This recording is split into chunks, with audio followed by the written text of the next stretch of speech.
Sachi, I just want to come back to your mother. I understand that she sadly passed away in 2018. And something that came from that sad occurrence was that you have since become a biographer at Mary Potter Hospice.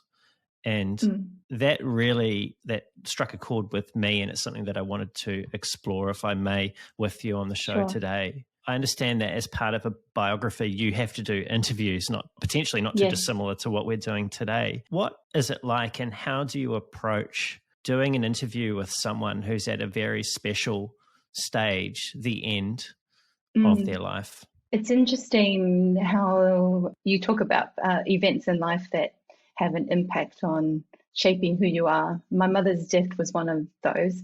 And I do think that is something that most, all people experience throughout life, the beginning and ending of life and its cycle.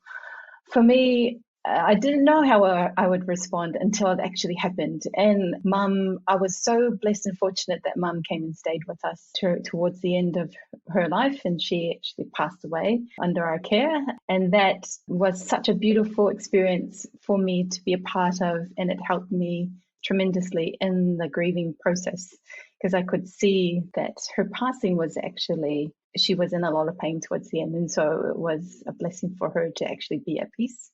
Mary Potter Hospice was fabulous during that whole time where she needed their care.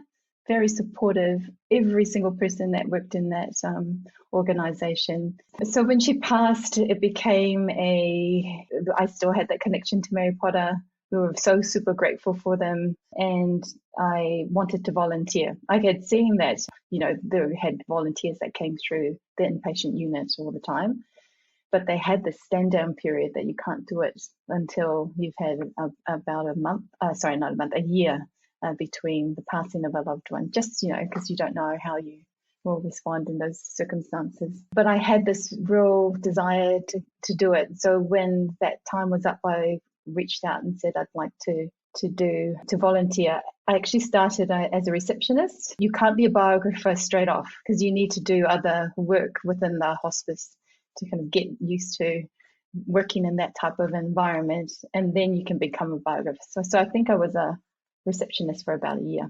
And again, that was really beautiful because I was able to interact with the nurses who actually cared for Mum too, and that they were still there, and we developed really close relationships, and you are able to greet people as they come in, and you kind of understand completely where they're at in their journey and so forth. So yeah, the biography thing has been so rewarding, and we often say as biographers that we get more out of it than the person that we're working with.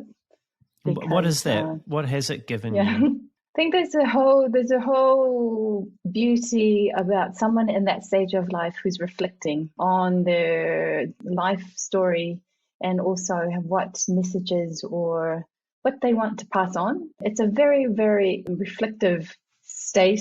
Some people are really, really prepared and know exactly what they want to talk about. Some are, I don't have anything interesting to say. And then they just sit there and tell you about their life. And you're like, whoa, that they were wrong. It's amazing. Keep telling me. Tell me more.